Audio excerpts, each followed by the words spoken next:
ಸ್ನೇಹಿತರೆ, welcome to tractor Pragati YouTube ಚಾನಲ್ಗೆ ಎಲ್ಲರಿಗೂ ಆತ್ಮೀಯವಾದಂಥ ಸ್ವಾಗತ. ಸ್ನೇಹಿತರೆ, ಇವತ್ತಿನ ಇದೊಂದು ವಿಡಿಯೋದಲ್ಲಿ ಸ್ನೇಹಿತರೆ ಜಾಂಡರ್ 5310 ಟ್ರ್ಯಾಕ್ಟರು ಮಾರಾಟಕ್ಕೆ ಇದೆ. ಇದಕ್ಕೂ ಮುನ್ನ ಸ್ನೇಹಿತರೆ, ಟ್ರ್ಯಾಕ್ಟರ್ ಪ್ರಗತಿ ಯೂಟ್ಯೂಬ್ ಚಾನಲ್ನ ಸಬ್ಸ್ಕ್ರೈಬ್ ಆಗದಿದ್ದರೆ ಸಬ್ಸ್ಕ್ರೈಬ್ ಆಗಿ. ನಾವು ಪ್ರತಿದಿನ ಸೆಕೆಂಡ್ ಹ್ಯಾಂಡ್ ವಾಹನಗಳು ಮಾರಾಟಕ್ಕಿದ್ದು ಬಂದರೆ ಅವುಗಳ ವಿಡಿಯೋಗಳನ್ನು ಅಪ್ಲೋಡ್ ಮಾಡ್ತಾ ಇರ್ತವೆ. ಚಾನಲನ್ನು ಸಬ್ಸ್ಕ್ರೈಬ್ ಆಗಿ.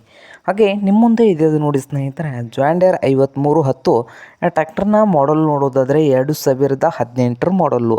2018 ಮಾಡಲನ್ನು ಹೊಂದಿದ್ದು ಟ್ರ್ಯಾಕ್ಟರ್ ಬಂದು ಸ್ನೇಹಿತರೆ ಪವರ್ ಸ್ಟೇರಿಂಗ್ ಇದೆ, ಹಾಗೆ ಆಯಿಲ್ ಬ್ರೇಕ್ ಇದೆ ಸ್ನೇಹಿತರೆ. ಪವರ್ ಸ್ಟೇರಿಂಗು, ಆಯಿಲ್ ಬ್ರೇಕು, ಹಾಗೆ ಇಂಜನ್ ಆ್ಯಂಡ್ ಗೇರ್ ಬಾಕ್ಸ್ ಕೂಡ ಗುಡ್ ಕಂಡೀಷನಲ್ಲಿ ಇದ್ದು, ಈ ಜಾಂಡರ್ 5310 ಟ್ರ್ಯಾಕ್ಟರ್ನ ಮಾರಾಟದ ಪ್ರೈಸ್ ಬಂದು ಸ್ನೇಹಿತರೆ, ಓನರ್ ಬಂದು 5,80,000 ಓನರ್ ಹೇಳ್ತಾ ಇದ್ದಾರೆ. 5,80,000 ಓನರ್ ಹೇಳ್ತಾ ಇದ್ದು, ಇದೇನು ಫೈನಲ್ ಆಗುವುದಿಲ್ಲ, ಇನ್ನು ಈ ವಾರ ಕೂತ್ರೆ ಹೆಚ್ಚು ಕಡಿಮೆ ಆಗ್ತದೆ ಸ್ನೇಹಿತರೆ. ಹಾಗೆ ಈ ಜಾಂಡರ್ 5310 ಟ್ರ್ಯಾಕ್ಟರ್ ಇರುವ ಲೊಕೇಶನ್ ನೋಡ್ಬೋದು ಸ್ನೇಹಿತರೆ, ಮಿರಜ್ ಲೊಕೇಶನಲ್ಲಿ ಮಾರಾಟಕ್ಕೆ ಇದೆ. ನಿಮಗೇನಾದರೂ ಬೇಕಾಗಿದ್ದರೆ ಓನರ್ಗೆ ಕರೆ ಮಾಡಿ ಖರೀದಿ ಮಾಡಿ ಸ್ನೇಹಿತರೆ. ಓನರ್ ನಂಬರ್ ಬಂದು ವಿಡಿಯೋದ ತೆಳಗಿರುವ ಟೈಟಲ್ನಲ್ಲಿ ನಂಬರ್ ಇರುತ್ತದೆ, ಆ ನಂಬರ್ಗೆ ಕರೆ ಮಾಡಿ ಖರೀದಿ ಮಾಡಿ. ಹಾಗೆ ಚಾನಲ್ ಕೂಡ ಸಬ್ಸ್ಕ್ರೈಬ್ ಆಗಿ. ವಿಡಿಯೋ ಇಷ್ಟವಾದರೆ ಲೈಕ್ ಕೂಡ ಮಾಡಿ ಸ್ನೇಹಿತರೆ.